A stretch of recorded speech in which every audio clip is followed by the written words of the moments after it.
Com favor da Santa Madre Igreja, querem casar-se Emanuel da Silva Lacerda e Poliana Gomes da Silva. Portanto, seja conhecido por todos que ele, solteiro, nascido em Teixeira de Freitas, Bahia, batizado na paróquia Nossa Senhora da Imaculada Conceição, filho de Antônio Carlos Lacerda e Vanderleia Silva Lacerda. Ela, solteira, nascida em Vereda, Bahia, batizada na paróquia do Senhor do Bonfim, filha de Vanderlei das Virgens Silva e Sandra Gomes Silva. Os que desejam contrair matrimônio são ele, filho legítimo, e ela, filha natural dos pais supracitados.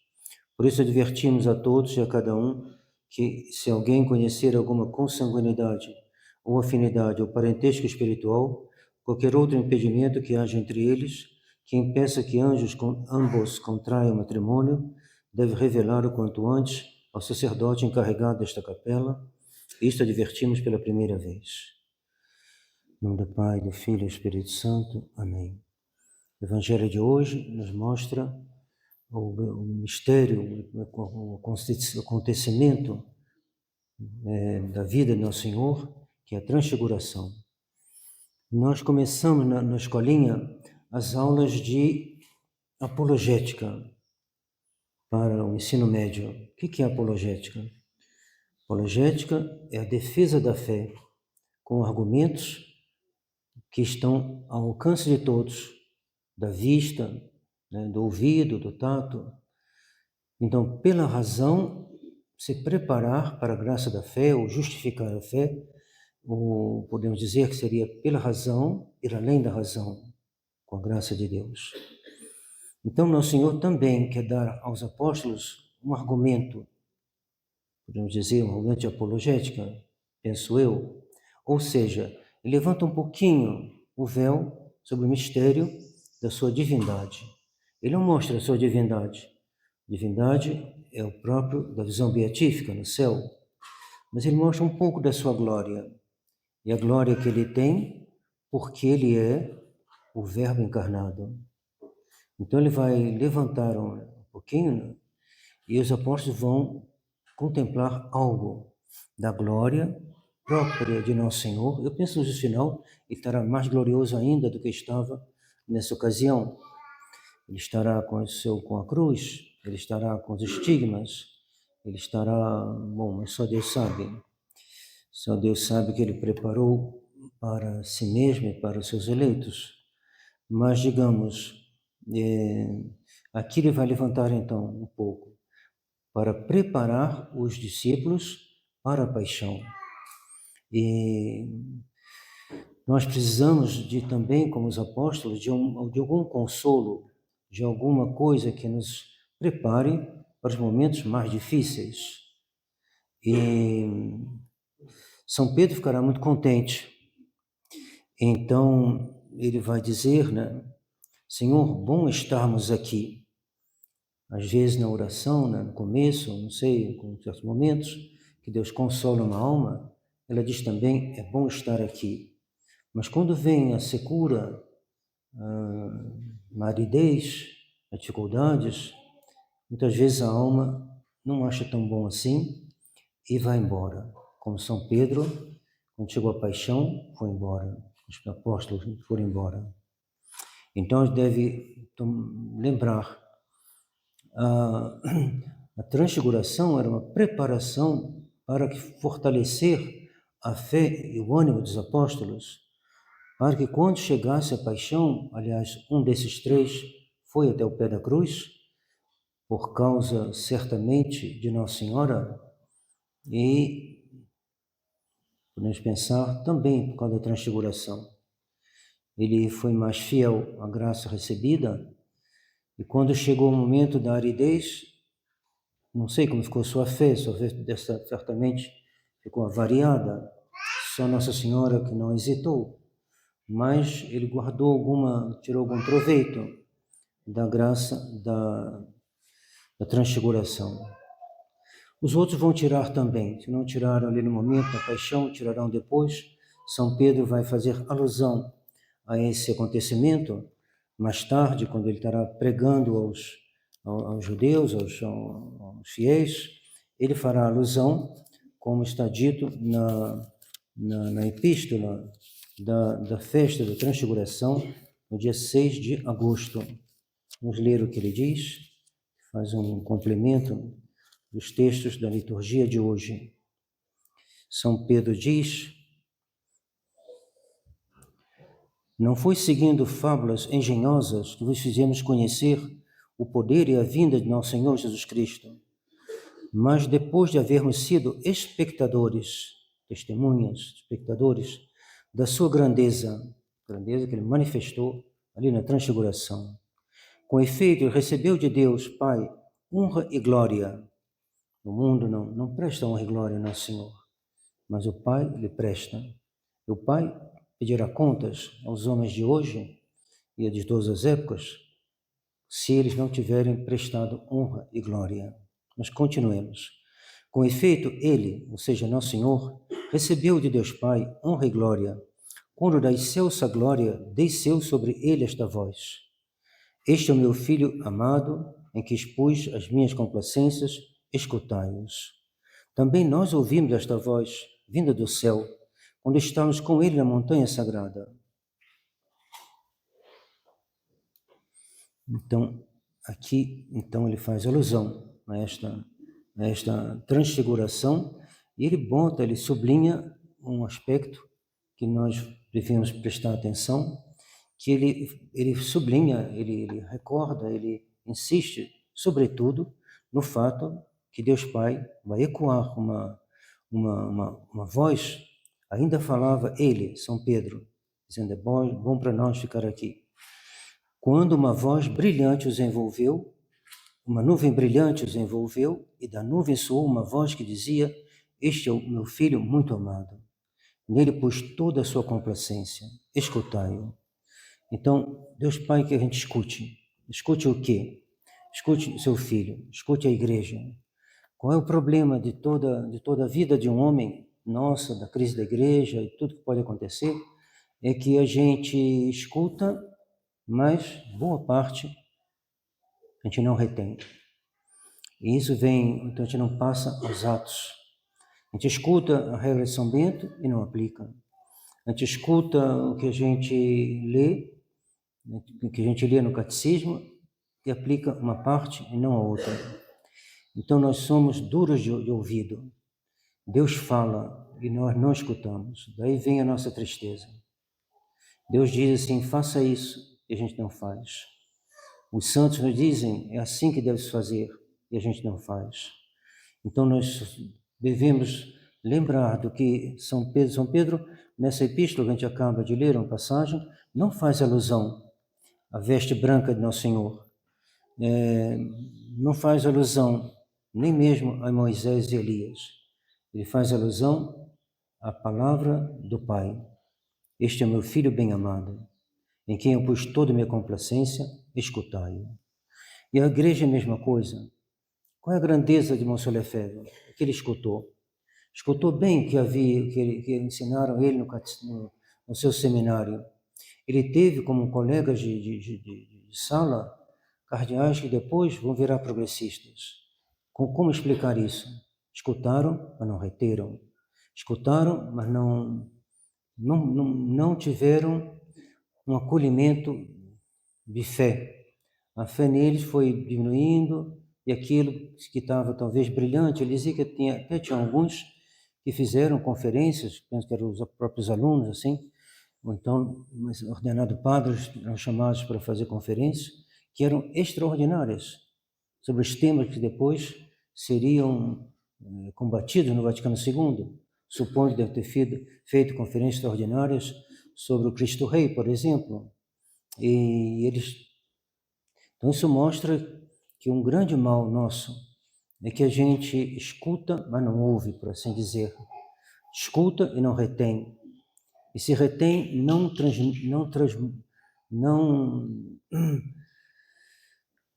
transforma isso em ação. É uma tristeza. E se nós retivéssemos e procurássemos com mais ardor botar em ação o que a gente escuta, a gente chegaria muito mais além do que a gente está no momento. E o que é a tradição? O que devia ser a resistência, ao menos? Uma fidelidade a essa atitude Monsenhor Lefebvre. Escutar, reter e agir. É o que Nosso Senhor, então, Deus Pai, vai pedir aos apóstolos. Bem interessante que ele insiste na palavra escutai-o. Ele podia ter dito muitas coisas, Deus tem coisas infinitas a nos dizer, mas ele vai resumir, ele vai dizer que é seu filho bem-amado. Seu filho bem-amado não é Buda, nem Maomé, nem quem quer que seja. Seu filho bem-amado é nosso Senhor Jesus Cristo. E ele vai dizer, escutai-o. Nele pus toda a minha complacência. Ora, o que é a igreja? A igreja de Santa Joana d'Arc é Jesus Cristo. E o grande bispo Bossuet diz, é Jesus Cristo. E a igreja diz, a igreja é Jesus Cristo. Então, escutar a igreja é escutar Nosso Senhor. E Deus botou toda a sua complacência na igreja. Quem está na igreja não tem nada a temer, mas tem que estar na igreja como alguém que realmente é membro da igreja. Um membro é tanto mais próximo, tanto mais inserido, né?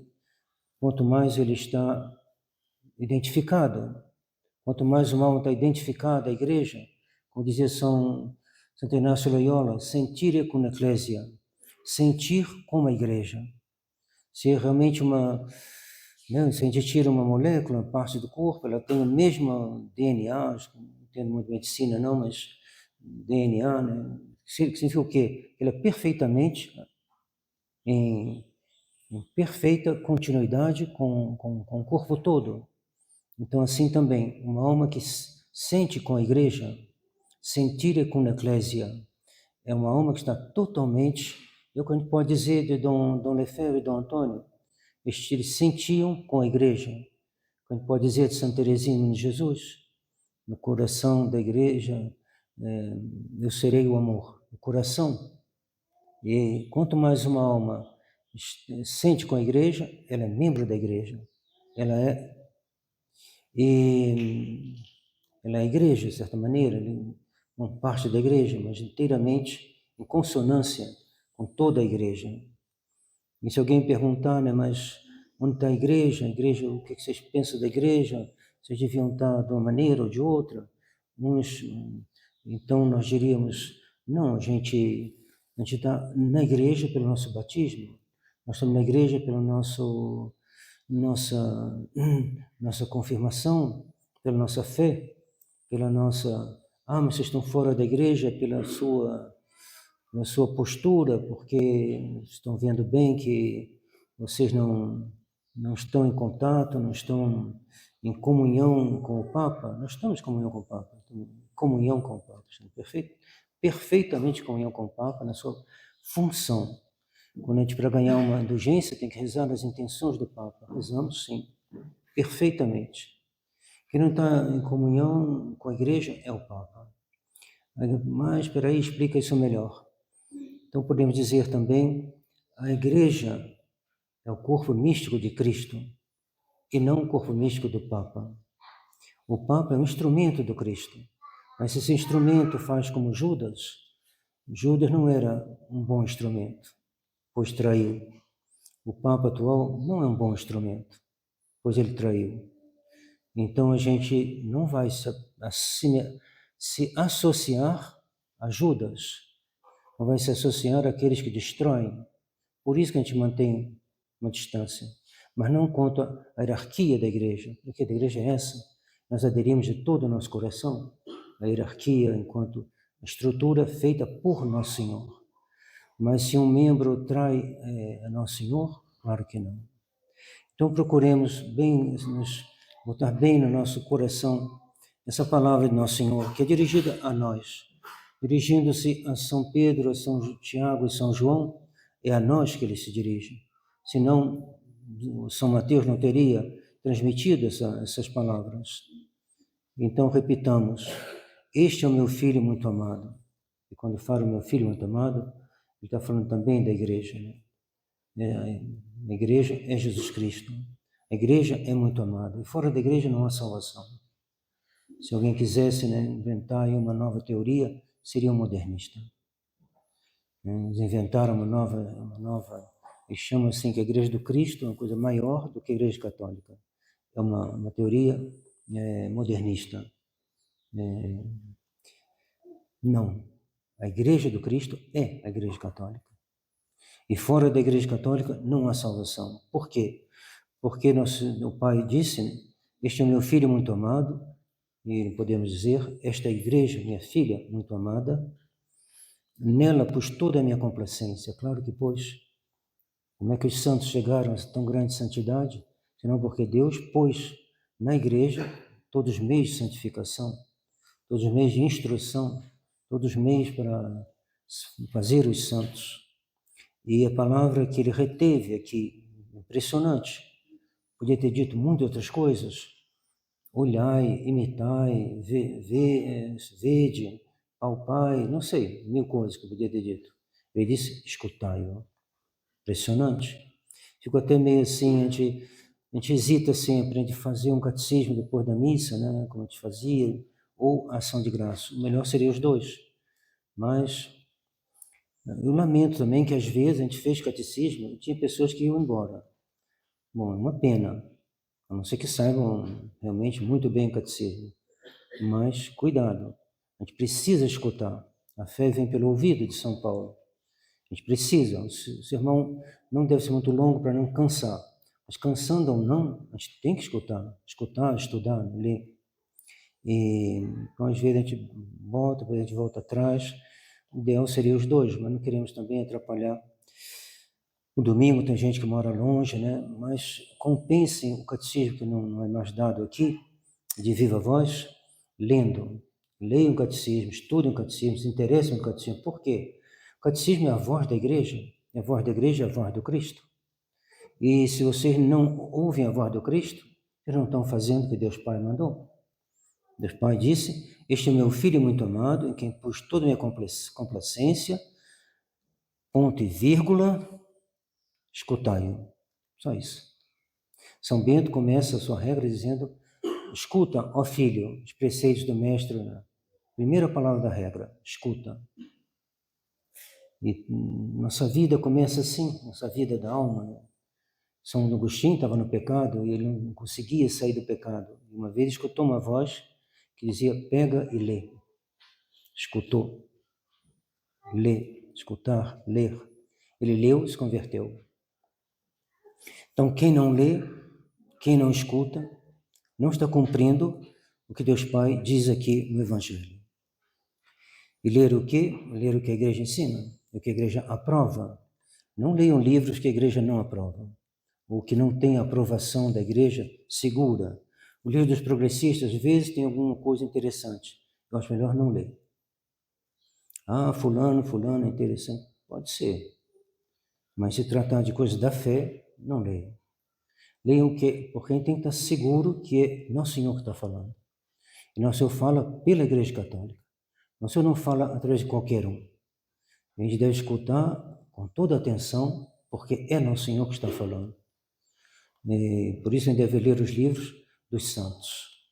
Tinha um monge na França que dizia, uma pessoa que ele dirigia, ele dizia, não leia nenhum livro cujo autor não tenha antes um S.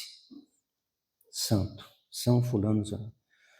Talvez não precise levar isso a ferro e fogo, tem bons autores que não estão canonizados ainda, Dom Colombo Marmion, tal, mas a gente vê imediatamente o que ele quer dizer. E mesmo assim, o livro dos santos são os mais seguros. E mais ainda, as encíclicas dos papas, Concílio de Trento, né, tudo que possa nos dar uma doutrina pura. Porque a gente deve querer escutar Nosso Senhor. A gente deve ler também o Evangelho. Agora, o Antigo Testamento, não é necessário que a gente leia o Antigo Testamento. Agora, se tiver algum livro que explique bem, e não é botar na mão das crianças também não, mas se tiver algum livro que explique bem, e que a gente possa também tirar alguma dúvida, tem um livro que foi editado em português, que é a explicação da Sagrada Escritura por Dom João de Montleon. É um monge beneditino francês, que morreu lá nos anos 70 e pouco, entre 70 e 80, e muito bom, porque ele bota o parecer dos padres da igreja. O que diz Santo Ambrósio, São Jerônimo, Santo Agostinho, São Crisóstomo, pega também, às vezes, tradições antigas e bota para ilustrar alguma coisa, né? Historiadores que possam... É um livro que já torna mais acessível, porque os protestantes leem a Bíblia e não se convertem. Então, o que adianta? Tem uns que leem, não vou nem entrar muito em detalhes, é uma coisa horrorosa, um pastor aqui no Brasil que leu a Bíblia, dali tirou uma conclusão, caiu num pecado terrível, terrível. E de onde ele tirou a justificação do seu pecado? Na Bíblia. Então, cuidado, tem gente que lê a Bíblia e tira ali, não um alimento de vida, mas um alimento de morte. Então, tome cuidado. Mas o Novo Testamento é mais fácil. Os evangelhos são mais fáceis, mas tenha sempre esse cuidado de ler aquilo que é aprovado pela igreja e que a igreja aprova que a gente leia. A igreja não aprova que a gente leia toda a Bíblia assim, pega, vai embora. Não, a igreja nunca disse isso. Ao contrário, ela bota até um certo freio. Ela não quer que a gente leia uma Bíblia que não tenha notas, por exemplo, não quer. Então, enquanto que um livro, né, dos santos, ele está como se diz, partir o pão, uma expressão que a gente encontra. É um pão partido, um pão adaptado à nossa fraqueza. Então, às vezes, vai ter mais proveito lendo Santo Afonso Ligório, um Santo Ambrósio, um Santo Agostinho, depende aí do santo, do que pegando uma coisa um pouco difícil, no qual a gente pode tropeçar, que a gente foi ler com certo orgulho, com certo, ao menos, certa imprudência. Então, peçamos a Nosso Senhor que nos ajude, e pode notar também a humildade de Nosso Senhor. Nosso Senhor não quis que eles contassem para os outros. Né? Nosso Senhor se revelou, por assim dizer, o menos possível. Nosso Senhor nunca disse para eles, eu sou Deus. Ele disse, eu sou o mestre. E mesmo assim, não foi toda hora não, foi só em circunstâncias muito especiais. Por quê? Porque Nosso Senhor quer nos ensinar que mesmo aquele que tem um lugar alto na hierarquia, o que quer que seja, ele deve ser humilde, já que ele mesmo, que era Deus, ele nunca pediu a adoração de seus fiéis, dos seus discípulos. O único caso que houve foi depois da ressurreição, quando já não estava mais deste mundo. Foi quando São Tomé cai de joelhos, que ele diz, bota o teu dedo nas minhas chagas. Ali foi uma aula também de apologética. São Tomé tinha perdido a fé, e podemos pensar assim, perdido a fé, não só... Bom, São Tomás é bem rigoroso com os apóstolos nesse momento. Queria até ver de novo o que ele diz, para lhes passar, mas, bom, pelo que eu me lembro, não só ele, mas eu acho que outros também, quase o seu conjunto, perderam a fé. Mas pegamos o caso de São Tomé. Um homem que tinha perdido a fé. Ele vai ver uma coisa que é visível e vai crer numa outra que é invisível. Esse é o papel da apologética. A apologética vai facilitar, vai resolver as dificuldades que às vezes a mente humana vai encontrar contra a igreja, contra a divindade do Senhor, contra a ordem sobrenatural, contra a revelação, e vai dar as razões de ir além da razão. As razões de mostrar que o credo é crível, podemos resumir assim. Vai mostrar com razões que a fé é conforme a razão, que a fé é algo razoável. Então, Agostinho dizia, eu não creria se não tivesse razões para crer. Mas a gente não deve ficar pedindo demais também não, senão a gente vai escutar o que Nosso Senhor disse a São Tomé. São Tomé ele aparece a São Tomé e diz, então, São Tomé, você queria botar a mão nas minhas chagas? Então bota. Você queria botar o dedo na minha chaga? Então bota. Você queria botar a mão no meu lado, ferida do meu lado? Então bota. E São Tomé, então, vendo Nosso Senhor, então, vendo uma coisa que está na ordem natural, ele vai afirmar uma coisa na ordem sobrenatural, e o máximo que é que Nosso Senhor é Deus. Meu Senhor, isto os apóstolos já tinham dito, e meu Deus, coisa que não tinha sido dita ainda, talvez crida, tá? Mas dita, ao menos no Evangelho, é a primeira vez que alguém diz, meu Deus. Então, a gente vê aí o que é a apologética, né? Nosso Senhor dá razões a São Tomé de sair da sua incredulidade. E se nós temos algum amigo que está na incredulidade, a gente deve também proceder da mesma maneira. Encontrar para ele algum livro que esteja no seu nível, né? De tal maneira que ele também possa facilitar para ele um ato de fé que ele receberá não de nós, nem do livro, mas por ocasião desse livro, Deus poderá dar a ele a fé. É Deus que dá. Não somos nós que produzimos a fé. É Deus que dá. Então, tiremos desse evangelho, né? Guardemos bem essa palavra, escutai-a. Como Nossa Senhora escutou, eis aqui a serva do Senhor, e se tornou a mãe de Deus, e nós tornaremos filhos de Deus. Em nome do Pai, do Filho e do Espírito Santo. Amém.